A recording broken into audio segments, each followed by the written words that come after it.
อ้าวไอ้โอ้สวยโอ้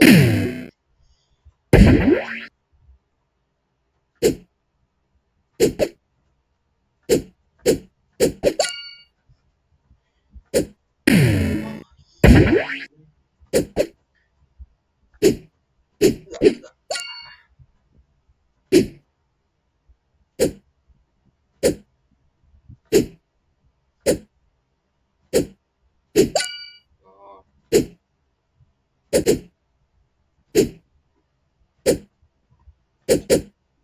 ไอ้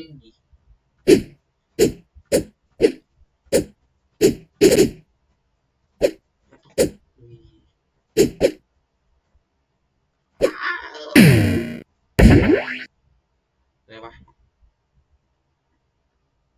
แล้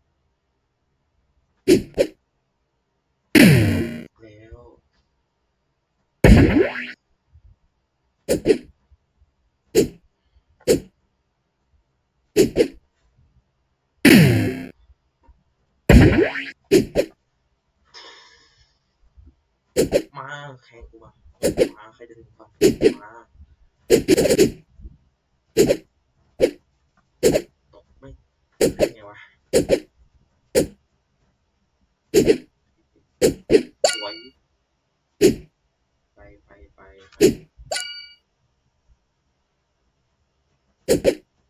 โอ้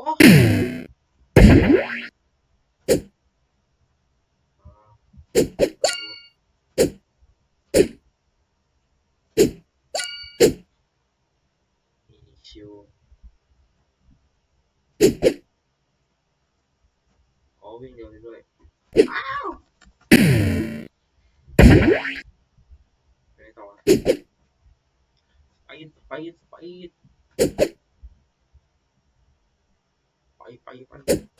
อืม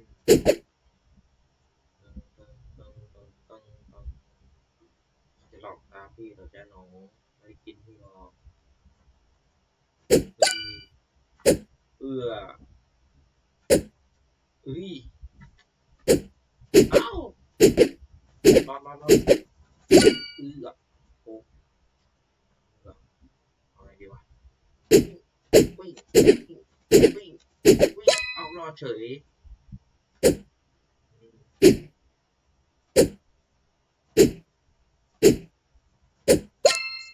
้ย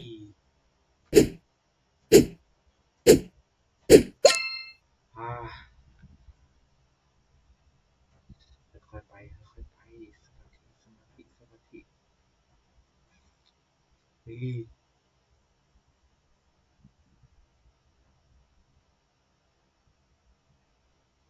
ที่จะ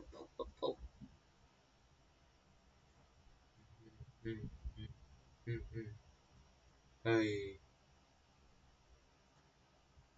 โอ้รอดเฉยอยากสีแดงกันเหรอ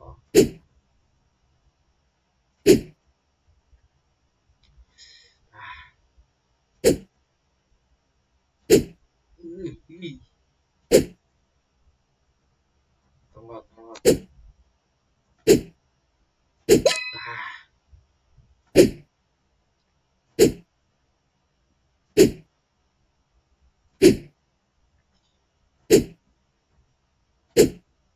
อารมณ์เหมือนเล่นสวิตเกมอ่ะ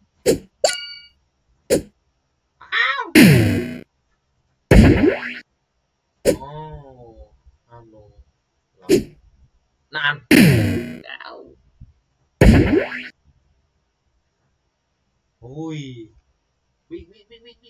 สวยแล้ว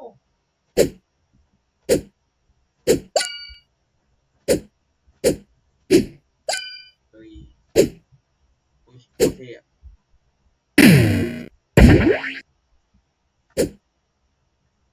ไปนี่วะอ๋อไปเที่ยวลูกดีกว่า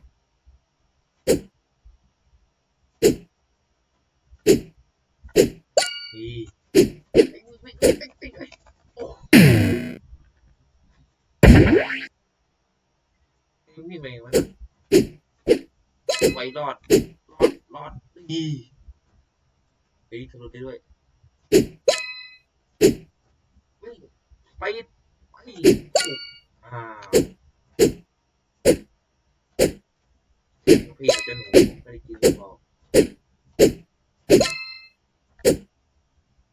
ไปมาดิมาดิมาแล้วนี่ก็คุยกันดีกว่าว้าวนี่ก็อ่าว่าไปไหนวะเอ้ยไม่มาเอ๊ะไปไหนแล้ววะโอ้โหgo go go go go go go go go go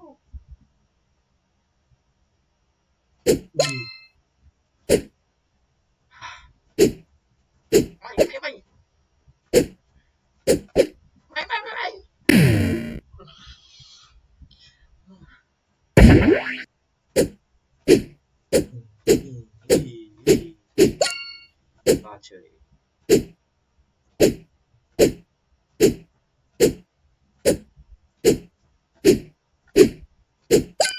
ว้าวแค่ไหนวะเนี่ยโอ้ยนิดเดียวไปไปไปลอดโอ้ที่มันนำแล้ววะยิง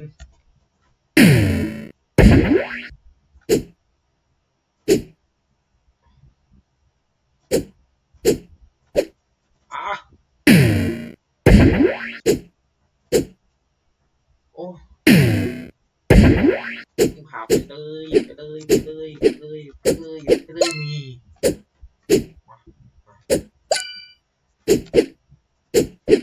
ไม่เอ้ยรอโอ้โ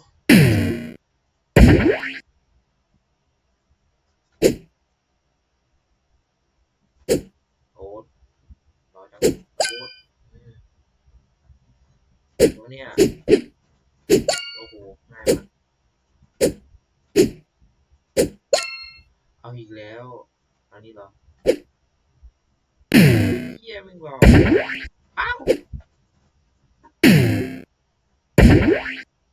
ทางนี้นะซีเลือดทางนี้แล้วก็ตรงไปแล้วก็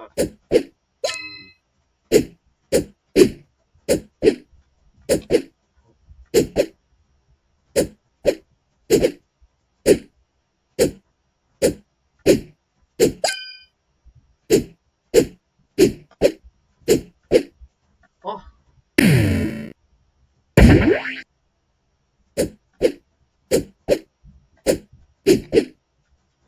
วิชาไปไม่ได้ไปทีละขั้นไปไปไป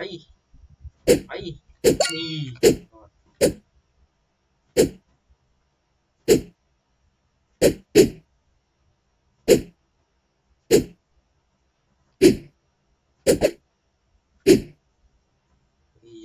นี่ตามมาแล้ววะ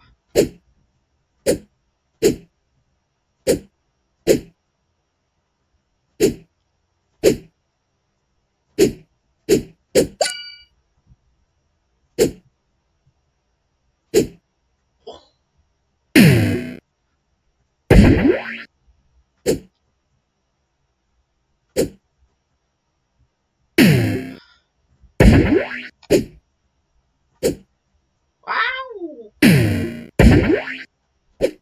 ไปไปเฮ้ยรอเฉยเฮ้ยมาดิบอกไว้มึงอ่ะบอกไว้มึงอ่ะนี่ทางนี้เหรอ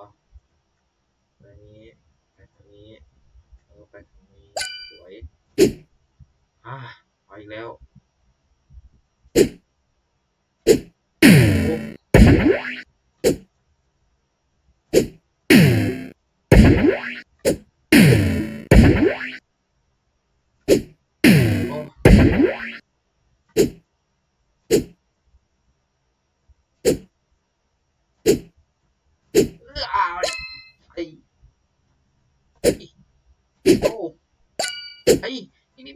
อีกนิดเดียว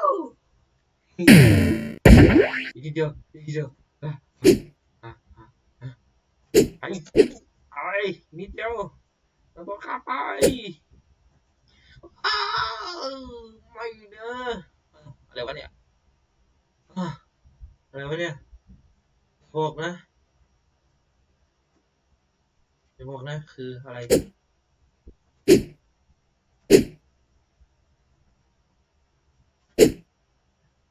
คืออะไรอ่ะ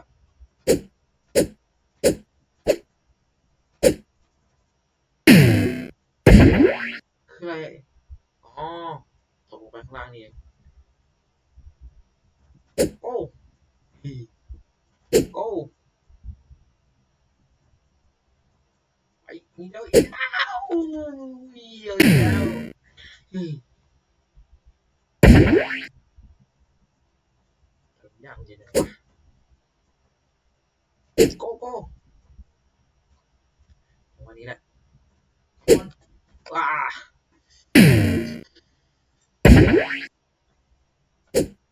ไปไปว้า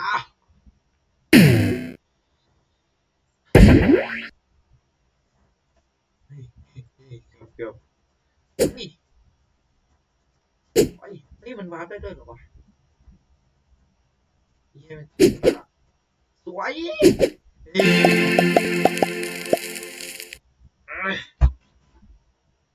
กว่าจะชนะเวน